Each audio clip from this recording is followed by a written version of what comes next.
नमस्कार, मैं हूं संजय शर्मा। आप देख रहे हैं 4 PM न्यूज़ नेटवर्क। संडे का दिन है, आपको बेसब्री से राजीव नारायण जी का इंतजार रहता है संडे को। मैं जानता हूं राजीव जी आजकल लंदन के ठंडी-ठंडी हवाओं का लुत्फ़ ले रहे हैं। लॉटरी तो लगी है राजीव जी की, आजकल घूम रहे हैं, पहले ऑस्ट्रेलिया, फिर दुबई, फिर लंदन। 4 PM के प्यारे-प्यारे दर्शक उनको हर जगह मिल रहे हैं, उनका सत्कार कर रहे हैं। बहुत जल्दी मैं भी निकलूँगा विदेश यात्रा पे, ऐसा मैं ख्वाब देखता रहता हूँ। अमेरिका वाले इतने अच्छे हैं, मेरे वीज़ा के लिए एप्लीकेशन मैंने दी, उन्होंने कहा योर वीज़ा अप्रूव्ड। पता नहीं किसने कहाँ गोटी पिटाई, 5 महीने हो गए, वीज़ा तो छोड़िए, मेरा पासपोर्ट तक वापस नहीं कर रहे।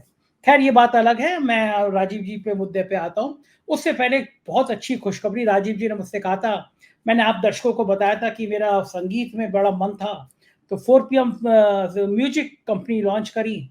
और उसमें पहला गाना जो था वो हमने शनिवार को, राजीव जी ने कहा शनिवार को करना है, हम लोगों ने शनिवार को यानी कल हमने इसको रिलीज किया, वंदे मातरम। बहुत मुझे उम्मीद से ज़्यादा लोगों ने फ़ोन किया और मुझे उम्मीद नहीं थी कि गाना बनाना इतना मुश्किल काम होता होगा। गाना सुन लिया करते थे, वो इतना पर्याप्त था, लेकिन जब गाने की बात आई तो बहुत बढ़िया अविनाश दास जी के टीम के लोग, शशांक जी, विप्लव जी, ये लोग मिले, सब टीम बनी। हम लोगों ने जब शूट करा, 30 लोगों की टीम गई औरंगाबाद में, पहले साइट देखा कहाँ गाना शूट करना है, भयंकर बारिश आ गई, रुके हम लोग। कितना मुश्किल काम होता है, बच्चों को तैयार करना, हाथ में तिरंगा देना, एक-एक जगह शूट करना, कैमरा फ़ोकस करना। एक गाने में जो 3 मिनट का वंदे मातरम गाना है, इसको बनाने में मुझे लगता है मेरे तो 3 जन्मों की जान लगी होगी। एक-एक सीन को कितना सोचना पड़ता है, लेकिन वंदे मातरम गाने को इतना प्यार मिला। लिंक लगा रहा हूँ 4 PM म्यूज़िक का। 4 PM म्यूज़िक अगर आपने सब्सक्राइब नहीं करा है तो प्लीज़ आज ही सब्सक्राइब करिए और 4 PM म्यूजिक पे जाके वंदे मातरम गाना सुनिए। मुझे बताइएगा ज़रूर ये मेरी कोशिशें कैसी लगी। 2 दिन के अंदर ही तिरंगे के ऊपर एक गाना हमारा रिलीज़ हो जाएगा, वो भी सुनिएगा। हम लोग 4 PM म्यूजिक पे बड़े-बड़े ब्रांड के साथ बड़े-बड़े स्टूडियो में गाना गवाएँगे और देश के अलग-अलग जगह से जो गरीब लोग हैं, कोई रिक्शे वाला है, कोई मज़दूर है, कोई खेत पे काम कर रहा है, ऐसे लोगों के तमाम गाने मेरे पास आते रहते थे, आपके पास भी आते रहते होंगे। अगर आपको किसी ऐसे गरीब को जानते हैं जो बहुत अच्छा गाता है तो मुझे भेजिए उसका परिचय। हम ऐसे कुछ लोगों को बहुत अच्छा गाना उनसे गवाएँगे, अपने चैनल पे लगाएँगे, स्टूडियो में गवाएँगे।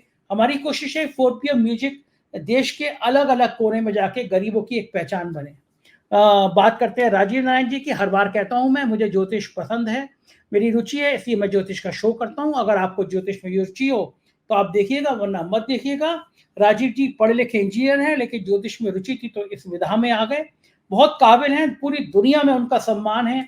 जब प्रोग्राम होता है तो दर्जनों लोग उनका नंबर मांगते हैं, मुझसे मेल भर जाता है मेरा। चलते हैं, बहुत गजब भविष्यवाणी की है राजीव जी ने। पिछले दिनों उन्होंने कहा था कि मंगल चेंज हो रहा है, दुनिया में तहलका मचेगा, कुछ राष्ट्राध्यक्ष चले जाएंगे, बांग्लादेश के हाल सामने हैं। अब भारत को लेकर खासतौर से विनेश फोगाट का जो मेडल चूका, उसमें एक बहुत बड़ा षड्यंत्र गृह बता रहे। ये सारी बातें राजीव जी से करेंगे। चलते हैं राजीव जी के पास। उससे पहले रिक्वेस्ट, चैनल को ज्वाइन और सब्सक्राइब जरूर कर लीजिएगा। चलिए राजीव जी के पास। 4 PM न्यूज नेटवर्क में स्वागत है राजीव जी आपका। मजे आ रहे हैं आपके, आप लंदन में बैठे हुए हैं, हम हिंदुस्तान की गर्मी झेल रहे हैं और आप लंदन में अपने सब जो चाहने वाले हैं उनकी अकेले अकेले दावतें उड़ा रहे हैं और मुझे छोड़ के चले गए। लेकिन मैं आपको शुक्रिया कहना चाहूँगा, मैंने 4 PM की तरफ से जो एक म्यूजिक कंपनी बनाई थी और आपने कहा कि पहला गाना शनिवार को लॉन्च करो। शनिवार को हमने पहला गाना वंदे मातरम गाया, लॉन्च किया और ज़बरदस्त रिस्पॉन्स आया। लोगों ने इतने फ़ोन करके बधाई दी कि मुझे उम्मीद नहीं थी। तो नहीं बहुत-बहुत देखिए शुक्रिया कि आपके प्यार के कारण राजीव जी ये कंपनी हमारी शुरू हुई और मुझे उम्मीद नहीं थी राजीव जी इतना बढ़िया आएगा। तो ये क्या आपको अंदाज़ा था कि शनिवार को लॉन्च होगा तो इतना बढ़िया रिस्पॉन्स आ जाएगा? बिल्कुल बिल्कुल देखिए वो यही तो मुहूर्त देखा गया था कि भाई आपका जो प्रोग्राम अब ऐसे भी आपके जो है सेकंड हाउस से मैंने कहा था वाणी का देखा जाता है तो आप खुद बहुत अच्छे स्पीकर हैं। तो ये जो शनिवार को जो शुरू किया था बाकायदा उसमें एक ऑस्पिशियस मुहूर्त बताया गया था। तो परिणाम आपके सामने आ रहा है कि ये, और उसका मैंने भी सुना था, बड़ी अच्छी इसकी साउंड ट्रैक बहुत अच्छा है, उसकी धुन बहुत अच्छी है। तो मेरी आगे फिर आपकी टीम को बहुत बहुत शुभकामनाएं और आपका चैनल आगे बहुत बढ़ेगा। बिल्कुल, शुक्रिया राजीव जी। बड़ी ईमानदार तो ये कोशिश है कि हम 2 गाने तो इसमें बढ़िया से बम्बई में लॉन्च करें बैंड के ज़रिए। और देश भर में कई ऐसे लोग होते हैं, कोई गरीब पेंटर होता है, रिक्शे वाला होता है, गा रहा होता है, बहुत अच्छा गा रहा होता है। तो ऐसे कुछ लोगों को जब भी मौका मिलेगा हम बम्बई में ले जाके उनके स्टूडियो में गाना उनको गवाएँगे और रिलीज़ करेंगे, आप लोगों का प्यार रहना चाहिए। और जी, राजीव जी स्पेशली तौर पे एक बहुत अच्छी किताब हम लोगों ने पहले भी ज़िक्र किया था प्रवेश जैन जी इंसान बहुत अच्छे हैं, around the world with 4 samosa इंसान बहुत अच्छे हैं, वृद्धावस्था आश्रम चलाते हैं, किसी से डोनेशन नहीं लेते, 90-100 लोग वृद्ध लोग उनके संग रहते हैं और किताब भी बहुत अच्छी लिखी है। तो हम लोगों ने पहले ज़िक्र किया, किताब मैंने पढ़ी, मेरे मन में बड़ा आया कि काश मैं भी इतनी अच्छी किताब ले पाऊँ, तो उन्होंने ख़ास तौर से आपको शुक्रिया कहा है कि आपने ओह! जो थैंक यू। किताब को पढ़ के आपने जो रिमार्क किया था, बहुत सारे सुप्रीम कोर्ट और हाई कोर्ट के जजों ने भी उनको फ़ोन किया कि हमने 4 पीएम में देखा था और राजीव जी का प्रोग्राम तो हम देखते हैं। तो उन्होंने कहा शुक्रिया कह देना भाई कि मुझे पता ही नहीं था कि राजीव जी की इतनी ब्रांडिंग जजों में है, हाई कोर्ट और सुप्रीम कोर्ट के जजों में है। तो प्रवेश जैन जी इस किताब के लेखक है, बहुत शानदार किताब है। उन्होंने आपको शुक्रिया कहा तो मैंने कहा उनकी तरफ से मैं आपको शुक्रिया कह दूँ। वो मैं जैन साहब को कहता हूँ, जैन साहब आप इस तरह की और समाज को मार्गदर्शन करने वाली और अच्छी-अच्छी किताबें लिखिए। मेरी बहुत-बहुत शुभकामनाएँ आपको आपके लिए। शुक्रिया राजीव जी, कार्यक्रम शुरू करते हैं। सबसे पहले तो सवाल ये बताइए कि लंदन में और क्या-क्या आप हुनर दिखा रहे हैं? उसके बाद मैं पहला सवाल करूँगा आपसे। मैंने भाई सुनने में देखिए आया कि आपके दर्शक जो हैं वहाँ पे, आपकी खातिरदारी ज़्यादा कर रहे हैं, आप और गुलाबी-गुलाबी हो गए हैं, गुलाबी कुर्ता है, आप वैसे ही गोरे हैं और गुलाबी हो रहे हैं।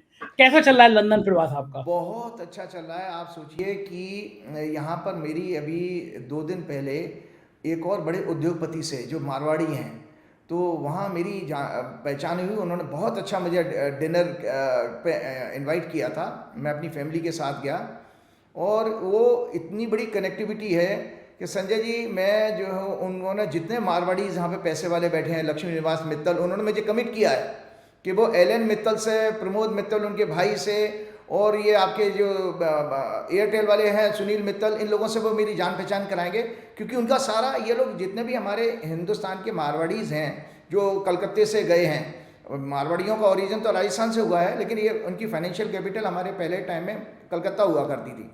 वहाँ से इन लोगों का माइग्रेशन इस तरफ हुआ है। तो ये लोग सब आपस में मिलते हैं, गेट टुगेदर करते हैं जब फंक्शन होता है। तो मेरा नाम वहाँ तक पहुँच गया है।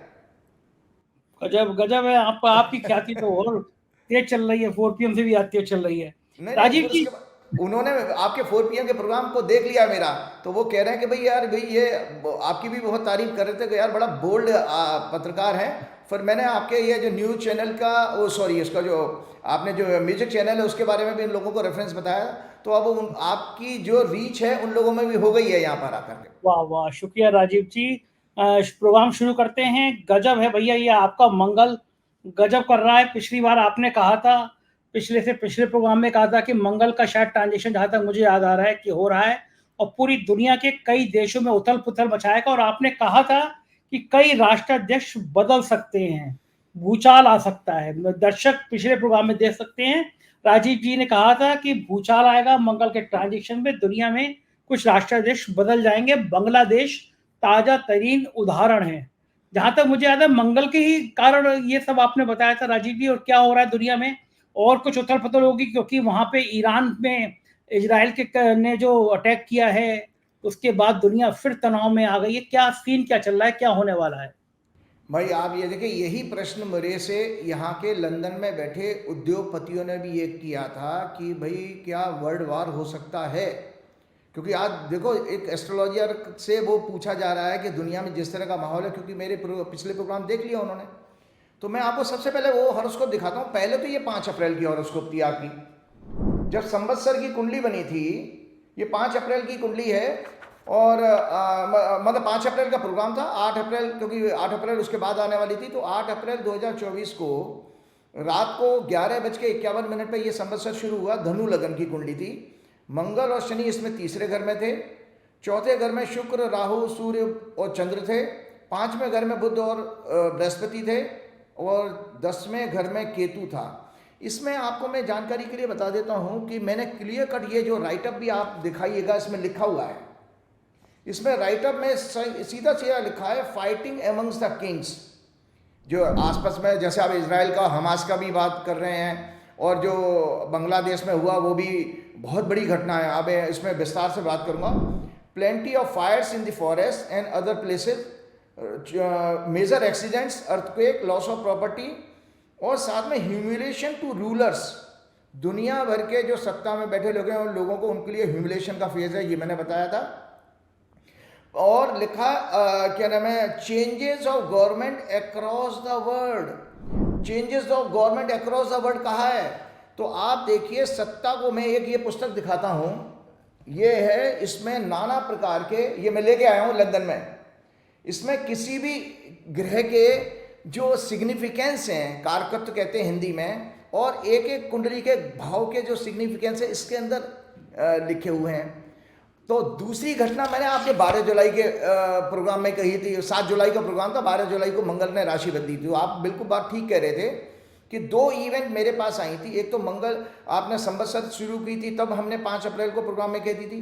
फिर मैंने 7 जुलाई को दोबारा जब मंगल राशि बदलने वाला था तब भी मैंने कहा था, जिस दिन अरविंद केजरीवाल की जमानत भी हुई थी 12 जुलाई को, तो उस दिन भी मैंने कहा था कि ये मंगल के कारण बहुत सारे हिंसा और उसके क्या नाम है समाचार आने वाले हैं। तो ये मैं आपको बताना चाहता हूँ भाई, शनि जो है इस समय जो आपकी जो 2 राशियाँ बहुत ज़्यादा पीड़ित हैं, सिंह राशि और वृश्चिक राशि। दर्शक ज्योतिष बहुत अच्छे से समझते हैं बहुत सारे लोग, तो उसमें शनि और मंगल की दोनों की दृष्टि जा रही है। और उसका बांग्लादेश से संबंध क्यों आ रहा है तो मैं डिफाइन करूँगा आज। तो उसमें साफ साफ शनि के जो कारक, जो पुस्तक मैंने दिखाई है, लिखा हुआ है, शनि जो हमारे वैदिक ज्योतिष में रिप्रेजेंट करता है agriculture, real estate, oil, iron, mining, old people, old age, democracy and all forms of democratic institutions, labour class, downtrodden, national calamities, fall in countries export, death of prominent people, हत्या वत्या हो जाती है ना लोगों की, बड़े लोगों की। और साफ साफ लिखा है ओवरथ्रो ऑफ द रूलर्स, सत्ता से किसी को उखाड़ फेंकना, ओवरथ्रो दी रूलर्स, ये शनि का कारकत्व है जनाब इस समय। और मैं आपको इसलिए बात बता रहा हूं कि ये मैंने आज आपके सामने दर्शकों को, क्योंकि मेरे पास प्रिंटर नहीं है, जो मैंने प्रिंटेड मैंने हॉरोस्कोप दिखाते हैं, यहाँ तो लंदन में मैं मैनुअल ये हॉरोस्कोप मैंने बनाई है बांग्लादेश की। ये दर्शक देखें, ये बांग्लादेश की कुंडली है। बांग्लादेश जो फॉर्म हुआ था 16 दिसंबर 1971 को 5:01 IST टाइम से, ढाका में जन्म हुआ था इसका। वृषभ लगन की कुंडली है, लग्न में शनि, आप दिखाइएगा, मैं आपके स्टूडियो में भेजूंगा तो आप इसको दिखाइएगा। शनि वक्री है लगन में, तीसरे घर में केतु है, 7वें घर में चंद्रमा नीच का, बुध, बृहस्पति, 8वें भाव में शुक्र और सूर्य हैं, 9वें घर में राहु है, 10वें घर में मंगल है। एक कुंडली और मैं दिखाता हूं आप लोगों के, कंपैरेटिव है, ये भारतवर्ष की कुंडली है। मजे की बात है, भारतवर्ष की कुंडली भी 2 नंबर से शुरू हो रही है, देख लें दर्शक, 2 नंबर होता है संजय जी, और ये वे बांग्लादेश की कुंडली भी 2 नंबर से शुरू हो रही है। तो इसका आज लॉजिक बताता हूं, 2 नंबर की कुंडली में, लेकिन जितना खतरनाक इसमें जो योग बांग्लादेश की कुंडली में है, हिंसा का सबसे ज़्यादा, इससे ज़्यादा खराब उदाहरण नहीं मिल सकता। कि इसमें शनि जो है मंगल को देख रहा है 10वीं दृष्टि से, और मंगल इसी कुंडली में उलट के जो है रिवर्स देख रहा है 4थी दृष्टि से लगन पे शनि को। तो इसका मैं आपको बताता हूँ, इतिहास बता देता हूँ। शेख मुजीबुर रहमान जनवरी 1975 में पहली बार प्रधानमंत्री बने थे, और उन्होंने 1 पार्टी सिस्टम देश में शुरू किया था, एक पार्टी का, जो अवामी लीग पार्टी है ना।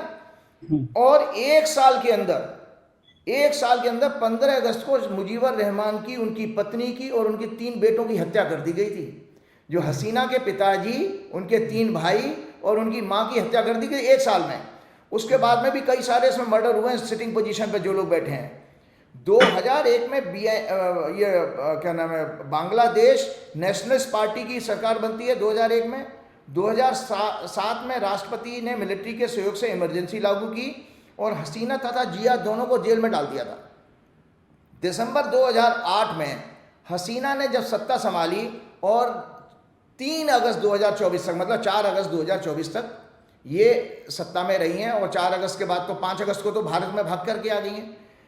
तो दर्शकों के लिए जानकारी के लिए बता देता हूं, जो 12 जुलाई को जब मंगल आया और उस कुंडली में 4थे घर में शनि को, वो मंगल जो 4थे घर को सूर्य सिंह राशि को प्रभावित कर रहा था, 10वीं दृष्टि से शनि भी देख रहा था। तो मैं आपकी जानकारी के लिए जो मैंने बांग्लादेश की कुंडली दिखाई है, इसमें जानकारी के लिए मैं बता देता हूँ, कि ऑन दी डे, देखो इसमें मैंने पहले ही बता दिया, 10वां घर, 10वें घर का स्वामी शनि, 12वां घर का स्वामी मंगल और 7वें घर, 12वें और 7वें घर का स्वामी मंगल दोनों बुरी तरह पीड़ित हैं। Lagna lord Venus in 8th house with 4th lord sun. तीसरे घर का स्वामी चंद्रमा डेबिलिटेटेड है, एफ्लिक्टेड है 7वें घर में शनि के साथ। तो आपको बता दें, तीसरा घर है पड़ोस का, जैसे पाकिस्तान इनका पड़ोसी देश है, पड़ोसी देश हम भी हैं और चाइना भी है। मंगल की, इनकी शनि की महादशा 1974 तक चली है।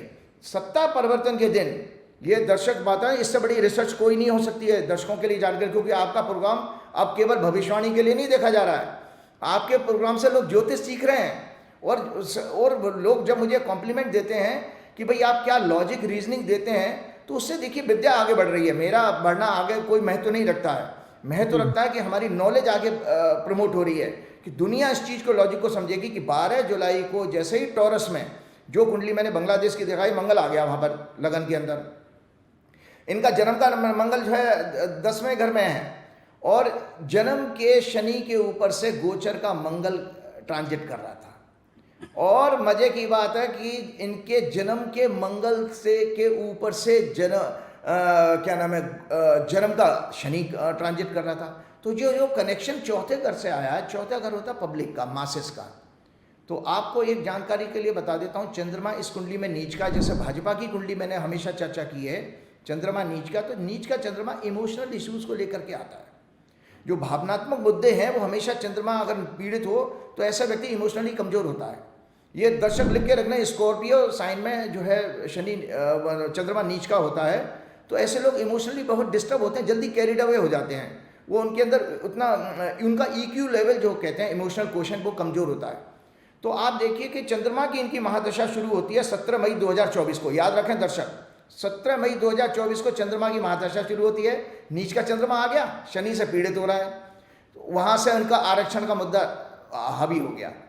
वो इमोशनल मुद्दा था ना, कि उन्होंने जिस मुजीबर रहमान की पार्टी में, मुद्दा क्या था, मुजीबर रहमान की पार्टी ने ये एक कानून लगाया कि जिन्होंने आज़ादी के आंदोलन में पार्टिसिपेट किया है उनके बच्चों को 30% आरक्षण मिलेगा, यही मुद्दा था। अब वो आज के यूथ को उससे कोई लेना देना नहीं, क्योंकि आज के बच्चे तो जो बड़े हो गए 1971 में, तो अब तो बड़े जवान हो चुके हैं, उनके अपने बड़े बच्चे हो चुके हैं।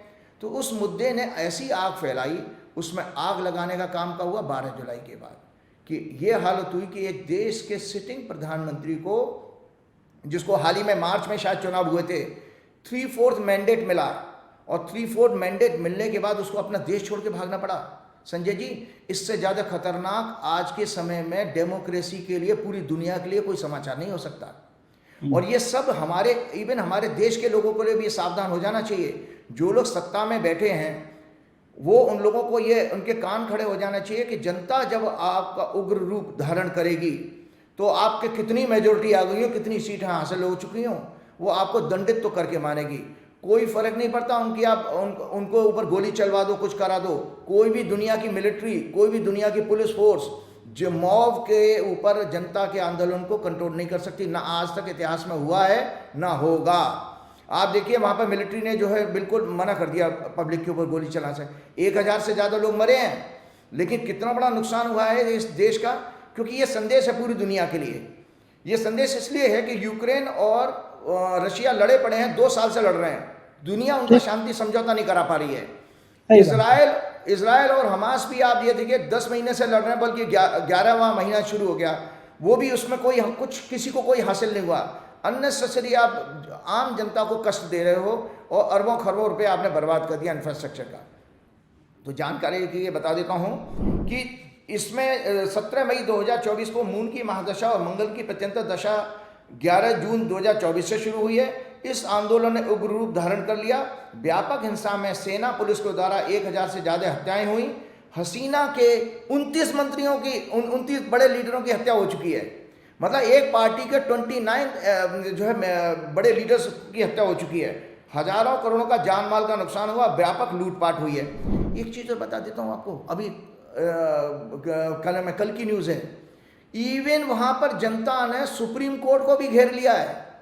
ये आज हमारे देश के प्रजातंत्र के, आप देखिए ना राजीव जी, कल सुप्रीम कोर्ट के, बांग्लादेश के सुप्रीम कोर्ट के चीफ जस्टिस ने इस्तीफा दे ही दिया। सुप्रीम हाँ कोर्ट के नो, ये हुआ ही है जी, ये। वही बात मैं बता रहा हूं कि इसीलिए अपने देश में, अपने भारतवर्ष में नहीं, दुनिया के सभी लोगों के लिए चेतावनी है कि जो लोग संवैधानिक पद पर बैठे हुए हैं, याद रखिए कि डेमोक्रेसी में, मैंने हर प्रोग्राम में आपके कहा है कि डेमोक्रेसी में राजा जनता होती है। आप जी, उस जनता के टैक्स के पैसे से आपकी तनख्वाहें चल रही हैं, आपके घर के चूल्हे जो जल रहे हैं उनके जनता के टैक्स के पैसे से। तो आपकी जवाबदेही जनता पर होनी चाहिए, किसी राजा, किसी नेता, मोदी जी और अमित शाह के प्रति नहीं होनी चाहिए। लेकिन उसमें राजीव जी विषय से हटके एक बात कह रहा हूं, कितने शर्मनाक हो जाते हैं नेता। विनेश फोगाट का मेडल चूका, मतलब वो बहादुर लड़की है, देश को नाज है। एक बेवकूफी की बात यह है कि उसके संग पूरी टीम थी। कह सकते थे जब उनको लग रहा था वजन ज्यादा हो रहा है, वो कह देते इसका पेट खराब है, बीमार है, नहीं खेल सकती, सिल्वर मेडल लेकर आती। लेकिन लोग कह रहे हैं कि बड़ी कॉन्स्पिरेंसी हुई उसके साथ, लेकिन पूरी देश की सहानुभूति थी। और हमारा खेल मंत्री, नाकारा खेल मंत्री, बहुत खराब शब्दों का इस्तेमाल कर रहा हूं, निर्लज खेल मंत्री, संसद में खड़े होकर कह रहा है कि हमने विनेश फोगाट के ऊपर 71-72 लाख रुपए खर्च कर दिए। इनसे पूछो कि तुम मंत्रियों की और सांसदों की जो अय्याशियां होती हैं, तो तुम्हारे बंगले सजाने में करोड़ों खर्च हो जाते हैं। मंत्री, मोदी सरकार के मंत्री करोड़ों का नाश्ता कर गए 10 सालों में, उसका हिसाब किताब देश की जनता को कभी नहीं दिया जाता। एक नई संसद हजारों करोड़ की बना दी, की जरूरत नहीं थी, उसके हिसाब किताब नहीं है। लेकिन एक देश की बेटी जिसके संग सिंपैथी होनी चाहिए, और निर्लज खेल मंत्री हाउस में कह रहा है कि हमने विनेश के ऊपर 71 लाख खर्च कर दिए। ये इस देश की जनता को सलाम है कि ऐसे खेल मंत्री को बर्दाश्त कर रही है वो जनता। ऐसे खेल मंत्री के इस्तीफे की मांग नहीं कर रही है जनता की, तुम बोल रहे बोलो। लेकिन लोगों के कितने दिल दुखी होंगे। आप जो कह रहे हो ना जनता राजा होती है, ये जनता हमारे देश की इतनी महान है, इतनी शांत है, बुद्ध का देश है, इतनी शांत है, वरना ऐसे खेल मंत्री को एक सेकंड बर्दाश्त नहीं करती जो विनेश जैसी महान हस्ती के लिए खेल में उसका हिसाब बता रहा है। कितना नाकारा मंत्री है, बता रहा है 71 लाख खर्च कर दिया। अरे तुम्हारे खेल की नाक कटा दी। तुम पाकिस्तान को गाली देते रहते हो कि पाकिस्तान पे खाने के पैसे नहीं है, टमाटर के पैसे नहीं है। वो पाकिस्तान गोल्ड मेडल ले आया। डूब मरना चाहिए देश के खेल मंत्रियों को। हमारे यहाँ ब्रजभूषण से और बाकी नेताओं से, मुकेश अंबानी की बीवी ओलंपिक में खेल कर रही है वहां बैठ के। हमारे देश में यही चल रहा है। पाकिस्तान जैसा देश जिसपे खाने के पैसे नहीं है, वो गोल्ड मेडल ले गया। हमारे देश के तंत्र को शर्म नहीं आती है। राजीव जी, जो आपने कहा ना जनता वाली बात, मुझे बड़ा गुस्सा आया। मुझे सॉरी मैंने आपको बीच में रोक दिया, लेकिन कितनी खराब बात है राजीव जी ये। नहीं नहीं, बिल्कुल बिल्कुल, आप ये, मैं बता रहा हूँ कि ये इतनी खराब बात है कि इनको ये नहीं पता कि इनके इनके नाना जी के घर से पैसा आया है क्या। ठीक ये जो बात है, खर्च कर बिल्कुल। रहे हैं ये तो जनता का पैसा है। और जैसे इसमें आपको बता रहा हूँ, चूंकि भारतवर्ष की कुंडली जो मैंने अभी आपको दिखाई थी, उसमें गोचर में राहु केतु एक्सेस से 5वां और 11वें घर में जो एक्सेस है, स्पोर्ट्स की एक्सेस मानी जाती है। स्पोर्ट्स की जो एक्सेस है 5वें और 11वें घर से मानी जाती है। इसमें राहु केतु इस समय ट्रांजिट में चल रहे हैं। और चंद्रमा हमारा जो है यह इस समय पीड़ित था जब ये फोगाट की घटना, तो ये सीधा सीधा एक कॉन्स्पिरेसी का शिकार होती है। इसमें स्पोर्ट्स में किसी तरह की, मैं ज्योतिष के हिसाब से बता रहा हूँ, मेरा कोई, मैं राजनीतिक तो आदमी नहीं हूँ, मैं एस्ट्रोलॉजिकली बता रहा हूँ कि स्पोर्ट्स में धांधलेबाजी और मैनिपुलेशन और कॉन्स्पिरेसी का एंगल दिखाई देता है भारत की कुंडली में, गोचर वो में इस समय। इसका मतलब विनेश के संग, ज्योतिष के हिसाब से विनेश के संग भी कुछ कॉन्स्पिरेसी बिल्कुल हुई है। बिल्कुल बिल्कुल हुआ है। और आप देखिए कि इन्होंने अय्याशी के अड्डे बना दिए हैं। बड़े बड़े ब्यूरोक्रेट्स उसमें जनता के टैक्स के पैसे से वहां मौज करते हैं, पेरिस में जाके बैठे हो। आप ठीक कह रहे हैं, वहाँ उसका पूरा परिवार वहाँ पर, क्या नाम है, मुकेश अंबानी के परिवार वहाँ मुकेश पे पूरा अंबानी की बैठा हुआ बीवी है। नीता अंबानी वो वहां उस, पे। हाँ, मैंने उसमें एक ऑनलाइन समाचार में देखा था, उसका बेटा अपनी बेटी के साथ जा रहा है। अरे तुम फैमिली की पिकनिक मनाने गए हो, देश सही का बात। गौरव बढ़ाने की बात होनी चाहिए। खैर, मैं आपको इसलिए बात बता रहा हूँ कि जो घटना घटी है ये सब लोगों के लिए आंख खोलने वाली है। बांग्लादेश की घटना नहीं है, ये दुनिया के लिए आंख खोलने वाली घटना है कि किस तरह से एक स्टूडेंट लीडर, आप देखिए जो वहाँ पर सरकार बनी है उसमें वो, क्या नाम है, 84 साल के नोबेल प्राइज विनर जो इकोनॉमिस्ट और बैंकर हैं वो बने। उसके साथ में उनकी जो एडवाइजरी कमेटी में स्टूडेंट्स यूनियन के लीडर भी आए हैं।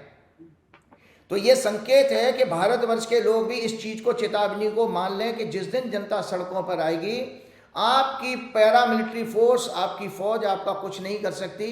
और साथ में मैं रिक्वेस्ट करूंगा सुप्रीम कोर्ट और जो हाई कोर्ट में बैठे जजों को भी कि, और जो इलेक्शन कमिश्नर हैं, सीबी ईडीआई वाले, अरे भाई आप कॉन्स्टिट्यूशनल पोजीशन पे बैठे हो, किसकी वजह से बैठे हो, किसके पैसे से आपकी तनख्वाहें आ रही हैं। आपकी जवाबदारी उनसे होनी चाहिए, किसी लीडर्स और किसी पॉलिटिकल पार्टी से या किसी आरएसएस जैसी संस्था से आपका कोई झुकाव नहीं होना चाहिए। क्योंकि ये जनता ने आप देख लिए कि बांग्लादेश में सुप्रीम कोर्ट के चीफ जस्टिस तक को हटा दिया क्योंकि वो प्रो गवर्नमेंट था। तो जितने भी ये आपको बता रहा हूँ, बांग्लादेश चूंकि आपके पड़ोस में है इसलिए मैं चेतावनी के रूप में बता रहा हूं, क्योंकि ऐसा संकेत 26 अगस्त को, सुन लीजिए, 26 अगस्त को मंगल राशि बदलने जा रहा है। यहां पर पब्लिक में रोष फिर से बढ़ेगा और संवैधानिक पदों पर बैठे लोगों के लिए कोई संकट दिखाई दे रहा है। 26 अगस्त 2 तारीख सुन लीजिए मेरे पास, मैं एक आपको बता देता हूं। 26 अगस्त की मैंने बात कर दी ना, कि एक तो ये है सोलर संक्रांति की कुंडली दिखा रहा हूं, ये भी हाथ से बनाई है मैंने। यहां पर 16 अगस्त को शाम को 7:48 पे ये कुंडली बनती है, कुंभ लगन की कुंडली।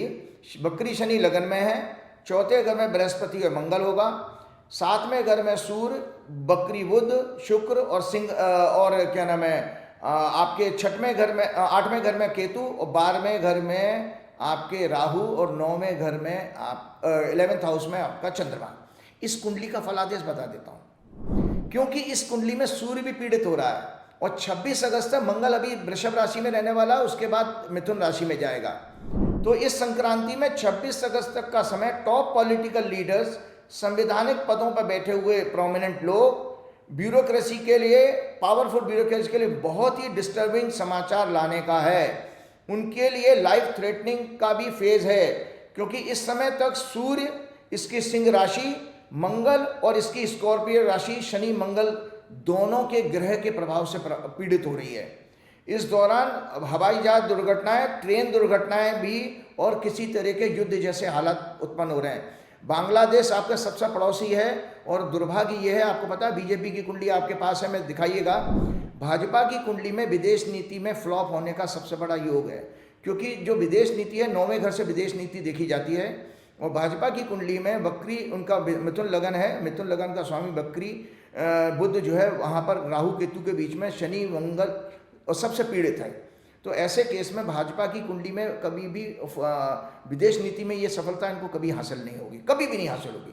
इसका नतीजा आपने देखा कि जब से 10 साल में जो सरकार आई है, मैंने आपको बताया कि इंडिया क्या नाम है, इसके अंदर इंडिया के चार्ट में भी मंगल अभी लग्न में है। अगस्त लास्ट वीक में मून चार्ट से ये 12वें भाव मिथुन में आ जाएगा। भारत में भी ईस्टर्न बॉर्डर पर हिंसा की घटनाएं होंगी। बांग्लादेश वाले जो है बॉर्डर पर हिंसा की वारदात होने का संकेत है, क्योंकि देखिए उनकी नई सरकार ने आपको चेतावनी दे दी है। आपने उनके दुश्मन नेता को अपने घर में बैठा कर रखा, हसीना को। उन्होंने साफ साफ भारत से ये आग्रह किया है कि आपको जो है बांग्लादेश के साथ होना चाहिए, किसी एक पार्टी और एक नेता के साथ नहीं होना चाहिए। और ये हमारे 10 साल में सत्ता जो बैठी है वो हसीना और हसीना की पार्टी के लिए फेवरेबल है, लेकिन वहाँ बांग्लादेश की पब्लिक क्या करेगी? वो तो ये कहेगी हमारी आवाम के खिलाफ है भारत की दशा, तो इसलिए कोई हिंसा के वारदात, क्योंकि ग्रह योग ऐसा बन रहा है। आज भारत की विदेश नीति पूरी तरह से कमजोर और डायरेक्शन लेस हो चुकी है। हमारे लगभग सभी पड़ोसी देशों से संबंध खराब हो चुके हैं। आप बता दो, नेपाल, बांग्लादेश, पाकिस्तान, म्यांमार, ये सारे देशों से आपके संबंध, मालदीव। आप बताइए कि आप इमेजिन करिए संजय जी, हमारा आप अपनी डे टू डे जिंदगी में देखें, हमारी पड़ोस में अगर सब जगह दुश्मनी हो जाए, क्या हम उस गली मोहल्ले में रह पाएंगे? क्या नहीं रह पाएंगे। कितना मुश्किल हो जाता है। नेपाल जैसा इकलौता हिंदू राष्ट्र वो तक आपके खिलाफ हो गया। श्रीलंका, पाकिस्तान, बांग्लादेश, मालदीव, आपने किसी राष्ट्र से संबंध अच्छे बेहतर, आज की तारीख में दुनिया का कौन सा देश है जो आपके साथ खड़ा है? मुझे तो लगता ही नहीं कि कोई देश आपने इतने बेहतर संबंध बनाए कि हम कह सकें। एक टाइम में रूस हमारा बिल्कुल अभिन्न अंग हुआ करता था। आज हम लोग हमने बस केवल ये बड़े बड़े लोग हैं कि हमारे साहब गए, उन्होंने रूस और यूक्रेन का युद्ध रुकवा दिया, उन्होंने फोन किया, युद्ध रुक गया, युद्ध के बीच से बच्चे निकाला है। ऐसी ढकोल छंकी बातें करते हैं कि वहां का युद्ध तो रुकवा दिया, मणिपुर का आज तक युद्ध नहीं रुकवा पाए। 22 लाख की आबादी वाला मणिपुर, वहां पे प्रधानमंत्री की जाने की हिम्मत नहीं पड़ रही है, वहां का ग्रह नक्षत्र शांत नहीं हो रहे हैं, वहां दंगे हो रहे हैं, और वो रूस और यूक्रेन का युद्ध रुकवा रहा है। मतलब फर्जीपने की बातों की इन भक्तों का कोई सानी नहीं है। राजीव भी सही कह रहे हैं, कोई पड़ोसी देश नहीं बचा जिससे हमारी ऐसी तैसी नकदी हो रही। भाई आप ये देखिए, सबसे बड़ा संकट ये है कि जो हमारे एनएसए हैं डोभाल साहब, वो क्या कर रहे थे कि पड़ोस के देश में इतनी बड़ी घटना घट गई कि सिटिंग प्रधानमंत्री को देश छोड़ के भागना पड़ा। इतनी व्यापक हिंसा 2 महीने से हो रही थी। आपकी इंटेलिजेंस ये नहीं पता कर पाई कि वहां पर पड़ोस में ऐसा मुश्किल हो सकती है। वो अपने ऊपर पिक्चरें बनवा रहे थे कि डोभाल साहब के ऊपर पिक्चरें बन रही हैं। ओके ये ओके। कर रहे हैं आजकल। हाँ डोभाल तो साहब मैं का आपको बेटा बताऊं, धंधा ये कर रहा है। विदेश नीति, हमारे जो विदेश मंत्री हैं वो भी अपने घूमने में, फोटो खिंचाने में बहुत बिजी रहते हैं। और राजनीतिक बातों पर, पॉलिटिकल पार्टी में राहुल गांधी ने क्या कह दिया और दूसरे नेता ने कह दिया, उस पर टिप्पणी करने में माहिर हैं, लेकिन विदेश नीति के मामले में वो शून्य हो चुके हैं। मैं आपको जल्दी से बता देता हूँ कि हमारे ये रशिया से नज़दीकी के कारण, आपको पता है रूस से आपका जो संबंध है किसने व्यापार का है, केवल आप उनका, उनकी जो उनके चारों तरफ से सारे देशों ने सैंक्शन लगा दिए हैं, उनकी इकोनॉमी को जिंदा आपने कर दिया। आप उनसे सस्ता तेल खरीद रहे हो, आप अपना पेमेंट करो तो उनको तो मार्केट मिल गया। तो रशिया से नज़दीकी के कारण यूएसए नाराज हो गया आपसे। यूएसए ने आपको धमकी भी दे दिया कि हमारे संबंध आप टेक इट फॉर ग्रांटेड मत मान लीजिए। मिडिल ईस्ट में भी हमास के बड़े नेताओं की अभी हत्या हुई है, हमास के बड़े नेताओं की हत्या कर दी ईरान में जाकर के इजराइल ने। अब आप बताइए, भारत उस पर टिप्पणी नहीं कर पाया, तो आपने फिर क्या कि दुनिया को क्या दिखाया? ना तो आप, आपकी त्रिशंकु जैसी हालत हो गई है, ना आप इसराइल के फेथफुल बन पाए, ना फिलिस्तीन के फेथफुल बन पाए, ना आप रशिया के फेथफुल हो, ना आप यूक्रेन के फेथफुल हो।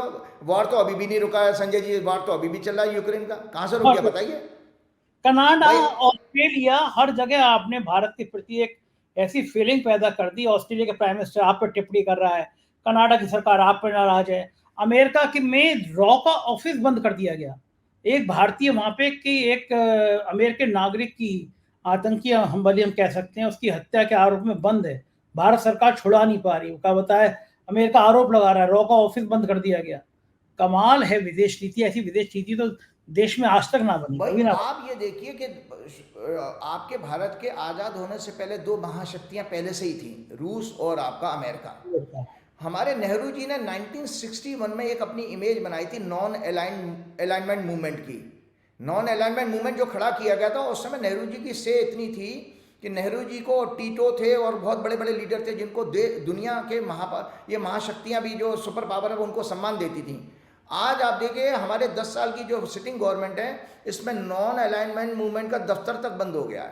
तो अरे आप जब आप दुनिया की पॉलिटिक्स में देखिए, आप सुपर पावर तो है नहीं, आप बहुत बड़ी, आप अभी आर्थिक रूप से भी आप डेवलप कंट्री नहीं हो, आप डेवलपिंग कंट्रीज हो, तो आपको तटस्थ रहना चाहिए था, नॉन अलाइंड रहना चाहिए था। वो आपका तो अब आपका वजूद ऐसा है कि आप ना इधर के हो, ना तीन में, ना तेरे राजीव में। जी, मैंने तो अपनी आंखों से देखा था 96 में इंडिया फर्स्ट टाइम आसियान देशों में शामिल हुआ। भारत से 7 पत्रकार गए थे कवरेज करने के लिए मलेशिया। उस समय विदेश जाना बड़ी बात होती थी।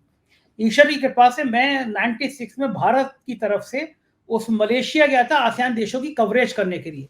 जी तब पूरी दुनिया में तहलका था कि भाई भारत आसियान देशों में शामिल हुआ है। हमने तब तो आसियान देशों में शामिल हो गया। इन 10 सालों में हम कौन सी नागरिकता किसी चीज की कहीं अपने प्रतिनिधित्व कर पाए हो, कहीं हम अपना वर्चस्व स्थापित कर पाए हो। G20 की मेजबानी हमने करी क्योंकि वो घूम फिर के आ ही रहा था। सरकार आपकी होती, वो मेरी रोटेशन में होती, आया था, वो तो रोटेशन यूपी में में आया आज था कोई। आता नंबर हाँ आता उसके आप बड़बोले पड़ रहे हैं।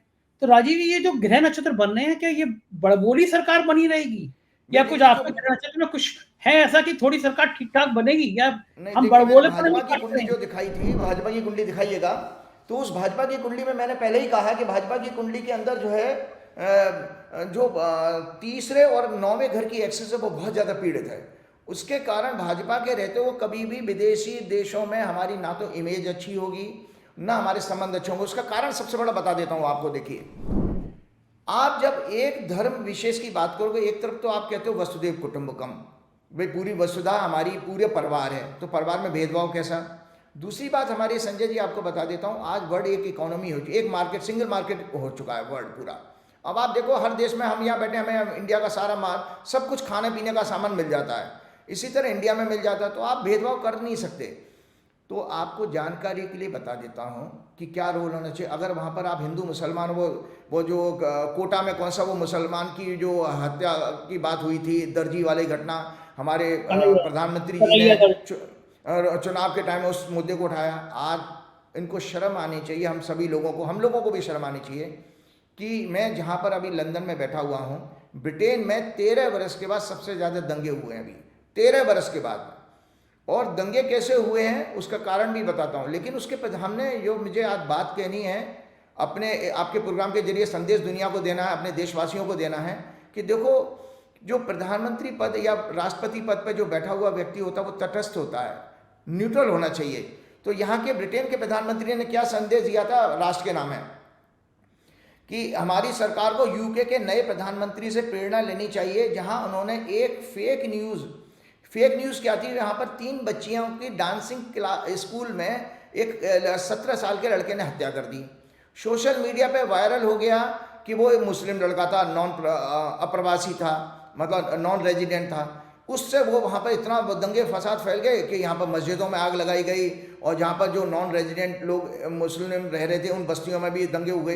लेकिन आप देखिए Sanjay ji, with in 2-3 days control कर लिया गया यहाँ पर। तो प्रधानमंत्री ने जो संदेश दिया है वो मैं सुनाना चाह रहा हूँ। तो यहाँ पूरे देश में अलग अलग जगहों पर आगजनी की घटनाएं बढ़ी, तो क्लियरली राष्ट्र के नाम ये संदेश दिया प्रधानमंत्री ने कि मस्जिदों और मुस्लिम सहित किसी भी नॉन रेजिडेंट के खिलाफ हिंसा बर्दाश्त नहीं की जाएगी। स्पेशली उन्होंने कहा था कि मुस्लिम्स और मस्जिदों के तोड़ने की घटना हम टॉलरेट नहीं करेंगे, हम कड़े से कड़ा दंड देंगे, उनको जेल में डालेंगे, जिससे कि वो आगे तक सबक उनको मिले। तो अब आप बताइए कि एक तरफ हमारे प्रधानमंत्री जी हैं जो बोलते ही नहीं, अगर मस्जिद पे या किसी धर्म विशेष पर कोई अटैक होता है कोई भी मंत्री नहीं बोलता। तो डेमोक्रेसी का मतलब ये नहीं है, जो नागरिक है वो नागरिक है आपका, जिसने आपको नागरिकता हासिल, तो राजा का कर्तव्य वही है। और मैं इसलिए आपको बताता हूँ, मैंने आपको पिछले प्रोग्राम में भी राजधर्म की बात की थी, वो आज दोबारा रिपीट कर देता हूँ। तो हमारे शास्त्रों में कहा गया राजधर्म का, मार्कंडेय पुराण के अनुसार that all person may be happy. Markandeya Purana क्या कहता है, राजा की सोच क्या होनी चाहिए, that all person may be happy, may express each others happiness, that there may be welfare of all being free from fear and disease, cherish good feelings and sense of brotherhood, भाईचारा, unity and friendship. ये हमारे बताए शास्त्र कह रहे हैं। उसके बाद धर्मराज युधिष्ठिर ने, जो धर्मराज का युधिष्ठिर ने भी आपको पता गवर्नेंस एंड राजधर्म के ऊपर बहुत बड़ी सटीक बात कही थी। आई सीक नो किंगडम, मुझे कोई राज नहीं चाहिए, nor heavenly pleasures nor personal salvation, to relieve humanity from its manifold pains and distress is the supreme objective of mankind। वो कहता है मानवता की सेवा ही मेरा सुप्रीम ऑब्जेक्टिव होना चाहिए। ये राजा का राजधर्म बताते हैं।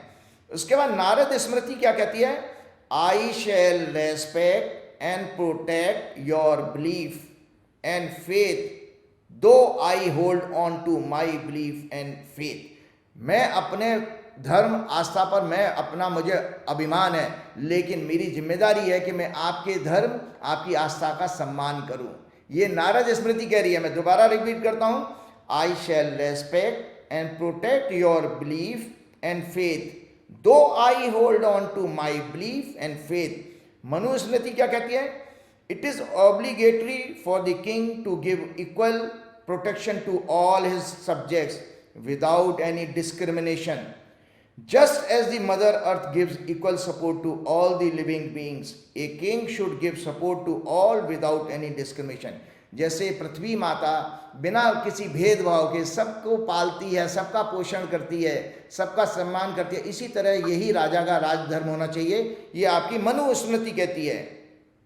तो इस तरह से आप देख सकते हो, so deep rooted is the principle of secularism, सर्वधर्म संभाव इन अवर स्क्रिप्चर्स, कल्चर एंड सिविलाइजेशन। हमारा जो सिविलाइजेशन की आत्मा ही यही है सर्वधर्म संभाव की, कि जो भी हमारे देश में हमारी शरण में आ जाता है, हमको हमारे यहाँ तो अतिथि देवो भव कहा गया है भाई, अतिथि देवो भव हमारे यहाँ कहा, हमारी फिलॉसफी है। तो ये ख्याल ही नहीं आता राजीव जी। मैं दूसरा विषय में ले लेता हूँ आपसे। आपने एक भविष्यवाणी और करी थी कि ये जो संसद का सत्र है ये बहुत हंगामेदार होगा और सरकार को बहुत अपमानित होना पड़ेगा। और गजब बात हुई कि 10 साल में पहला विधेयक जो है वो ठंडे बस्ते में चला गया। राज्यसभा में धनखड़ जी के खिलाफ महाभियोग लाने की तैयारी कर रहा है विपक्ष। जया बच्चन ने सुना दी खरी खरी। ये जो संसद में हुआ, राहुल गांधी ने हमले किए, सत्ता पक्ष हमेशा बैकफुट पर नजर आया। तो ये अनुमान कैसे था आपको कि संसद सत्र में बहुत किरकिरी होगी और भविष्य में जब हाउस चलेगा तो क्या यही योग है फिर से हैं?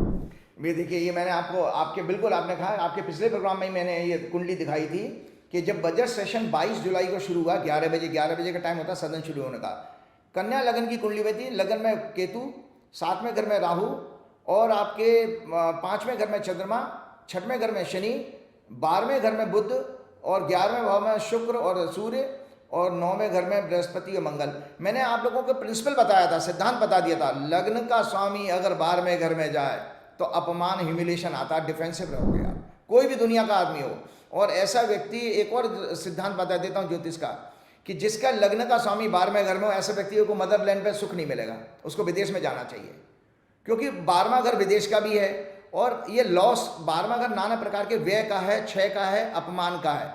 तो लग्नेश 12वें घर में गए, इसीलिए मैंने कहा था कि इस सदन में पहले से ही कह दिया था कि इस सदन में जो रूलिंग गवर्नमेंट है उसको नाना प्रकार के ह्यूमिलेशन का सामना करना पड़ेगा। तो आपकी बात बिल्कुल 100% ठीक है कि जो बिल वक्फ बोर्ड का लेकर के आए थे ये, और किस तरह से इनको मुंह की खानी पड़ी, और उसका इतना विरोध हुआ कि सरकार को जॉइंट पार्लियामेंट्री कमेटी के पास उसको रेफर करना पड़ा, जो कि आज तक इनकी हैबिट में नहीं था, इनकी हैबिट में था ही नहीं, क्योंकि इन्होंने 10 वर्ष से, आप देखिए 10 वर्ष से, और सांसदों को सस्पेंड करके इन्होंने बिल पास कराए हैं, ऑर्डिनेंस लेकर के आए हैं। आज पहली बार इस सरकार ने, आप देखिए कि जॉइंट पार्लियामेंट्री कमेटी को रेफर किया, और मुश्किल क्या हुई है इनके लिए, चिंता का सबब क्या हो गया कि इनके अपने एलाइज इनके विरोध में खड़े हो गए। इसमें इस बिल के लिए जॉइंट पार्लियामेंट्री कमेटी के लिए रिकमेंडेशन जो है एलजेपी ने भी की थी, रामविलास पासवान की पार्टी ने, और बीजू जनता दल राज्यसभा में इनसे नाराज है, उसने भी की थी, और जगन रेड्डी की पार्टी ने की थी, और साथ में आपके जो है टीडीपी ने भी की, क्योंकि जगन रेड्डी अगर करेगा तो टीडीपी वाले फंस जाएंगे, भाई मुस्लिम वोट तो सबको चाहिए। तो इस मुद्दे पर जो सरकार डिफेंसिव हुई है, तो मैं आने वाले टाइम में बता दूं, जो मैंने कुंडली आपको सूर्य की संक्रांति की बताई है, जो 16 अगस्त से बदल रहा है, कि जो संवैधानिक पद पर बैठे हुए लोग हैं, चाहे वो लोकसभा स्पीकर हों या राज्यसभा के सभापति हों, इनके लिए 2 महीने बहुत कष्ट, 3 महीने कष्टकारी आ रहे हैं। इनके लिए, इनके ऊपर दंडात्मक कार्रवाई का कोई आगे प्रक्रिया शुरू होगी, इनके लिए घोर अपमान है। इन लोगों के अंदर जरा सा भी लेश मात्र भी अगर स्वाभिमान हो, इनको अपने पद से इस्तीफा दे देना चाहिए। अगर बात भी उठती है, मतलब आप, मेरे को आप में ट्रस्ट नहीं है, ये अपने आप में इस बड़े पद पर बैठे लोगों को सोचना चाहिए कि अगर आप ऐसे ही तलवे चाटने वाले बनोगे तो आपने पद की गरिमा को बहुत ज़्यादा गिराया। तो सबसे बड़ा नुकसान इन लोगों के साथ यही है कि ये सारी चीज़ें इनको देखनी पड़ेंगी। मैंने एक चीज़ और बताई थी आपको, बताऊं कि जो मैंने कुंडली संवत्सर की दिखाई, संजय जी मैं जल्दी से बात खत्म करें, 50 देशों में इस बार चुनाव होने वाला है पूरी दुनिया में। तो जो सत्ता परिवर्तन हुआ, वो सत्ता परिवर्तन आपके यहाँ भी 4 जून को सत्ता परिवर्तन हुआ था। जो राइटअप आप दिखाइएगा, मैंने उसमें लिखा था कि चुनाव में किसी तरह की धांधलेबाजी का भी संकेत आता है। आपका 4 जून को जो मैंडेट है वो बेसिकली 400 पार नारे के, मोदी जी के नारे के खिलाफ था। आपके 240 एमपी में से 106 भगोड़े जीते हैं, आपके तो 134 ही थे। 62% आपके मोदी जी ने जहाँ जहाँ प्रचार किया था वहाँ पर आप मोदी जी हारे। हालत ये हो चुकी है कि मोदी जी का ऑरा ऐसा बन गया कि जहाँ प्रचार करने जाएंगे वहाँ भाजपा हार ही जाएगी। तो आने वाले राज्यों में संकट आने वाला है आपके पास में। और आपकी इंडिया अलायंस की मैं कुंडली दिखा रहा हूँ, ये इंडिया अलायंस की ये कुंडली है संजय जी। इनकी शनि की महादशा चल रही है, 4थे घर का शनि है और अपने राशि में बैठा है, और शुक्र की अंतर्दशा है, शुक्र इनके 7म भाव में बैठा है, प्रतिष्ठा के घर में। आपको मैं बता देता हूँ, जो नवंबर में चुनाव आने जा रहे हैं, एक सीट नहीं, मतलब एक राज्य नहीं जीत पाएंगे ये अपने सत्ता दल के लोग। इंडिया हरियाणा, महाराष्ट्र, झारखंड तीनों हारे हैं, तीनों हारेंगे और बहुत बुरा हाल होने वाला है उसका। देखिए, प्रकृति ने संकेत भी दे दिया कि जिस तरह से राजनीतिक षड्यंत्र करके आपने विपक्ष के नेताओं को जेल में डाला, तो मनीष सिसोदिया का जेल से बाहर आना ये कितना बड़ा संकेत है। और दर्शकों के लिए आप शुभ समाचार फिर एक और दे देता हूँ। दर्शकों, मैंने कहा था उसमें कुछ टेक्निकल चीज़ें होती हैं जो आप लोगों को भविष्यवाणी के रूप में एकदम से समझ में नहीं आएगी। मैंने 12 जुलाई की, अपने 7 जुलाई के प्रोग्राम में कहा था कि 12 जुलाई वाला, जो 12 जुलाई के बाद का जो प्रोग्राम था उसमें ही कहा था अरविंद केजरीवाल की भविष्यवाणी मैंने ट्वीट करके भी पहले कही थी। 16 अगस्त के बाद अरविंद केजरीवाल घर वापस आ रहे हैं, क्योंकि अरविंद केजरीवाल की जो कुंडली है, ये अरविंद केजरीवाल की कुंडली है सिंह लगन की। अभी उनका जो 12वें घर में, इसीलिए उनको एक सुप्रीम कोर्ट से ईडी के केस में जमानत हो चुकी है संजय जी। लेकिन वो सीबीआई का जो एक पुंछल्ला जानबूझ करके लगाया था इस सरकार ने, इसकी वजह से वो अभी उनका केस हटा गया, नहीं तो वो अभी तक घर वापस आ जाते। तो सूर्य इनका 12वें घर से गोचर कर रहा है ट्रांजिट में। अभी 12वां घर होता है जेल का। तो अरविंद केजरीवाल जेल में हैं तो 16 अगस्त तक हैं केवल। 16 अगस्त के बाद अरविंद केजरीवाल भी वापस आ रहे हैं और फिर इंडिया अलायंस इतना मजबूत होगा, मनीष सिसोदिया बाहर, संजय सिंह बाहर और अरविंद केजरीवाल बाहर। तो आपको एक जानकारी के लिए बता देता हूँ, टेक्निकल चीज़ें मैं नाम तो नहीं ले सकता। मनीष सिसोदिया जी के परिवार के लोगों ने मेरे से संपर्क किया था और ये बात शायद जून के महीने की है। तो मैंने कहा जुलाई अगस्त से सिसोदिया के लिए जमानत का योग बन रहा है। तो मैं इस बात से खुश हूँ कि अभी 2 दिन पहले सिसोदिया जी को जमानत मिल गई है। और ये मेरी भविष्यवाणी थी, ये सिसोदिया जी की हॉरोस्कोप भी है। ये सिसोदिया जी की हॉरोस्कोप यहीं बैठ के मैंने हाथ से बनाई है। ये इनकी मीन लगन की कुंडली है। चंद्र कुंडली से इनके चार्ट में 23 जून के बाद से ही चौथा घर इनका एक्टिव हो गया। चौथा घर होता है हमारे आंतरिक सुख का, डोमेस्टिक कंफर्ट का, जिसके कारण उनको घर वापसी हुई है। इनका ट्रांजिट, इसलिए इनके लोगों ने जब मुझे कांटेक्ट किया था तब मैंने कहा था कि इनको जल्दी ही बेल हो जाएगी जुलाई अगस्त के आसपास। ट्रांजिटिंग 9वां घर का स्वामी मंगल और जुपिटर इनके चंद्र कुंडली में चौथे घर को प्रभावित कर रहा है। इनका चौथे घर का स्वामी इस समय गोचर में था, लगन से जो चौथा घर बनता बुध, वो इस समय गोचर कर रहा है सिंह राशि से। तो इनके लिए भी ये मैंने बात की। तो आज ये जो लगातार मैंने जो कुंडली बताई हैं, इन कुंडलियों में ये इंडिया अलायंस का बहुत अच्छा योग है। एक 2 चीज़ें संजय जी जाते जाते मैं शेयर करना चाहूँगा, बस आपका प्रोग्राम की समाप्ति के लिए। मैं लंदन में जब गया तो ऑक्सफोर्ड का दर्शन किया। ऑक्सफोर्ड एक ऐसा है जैसे हमारे बनारस का स्थान है आपका जो है नालंदा यूनिवर्सिटी है।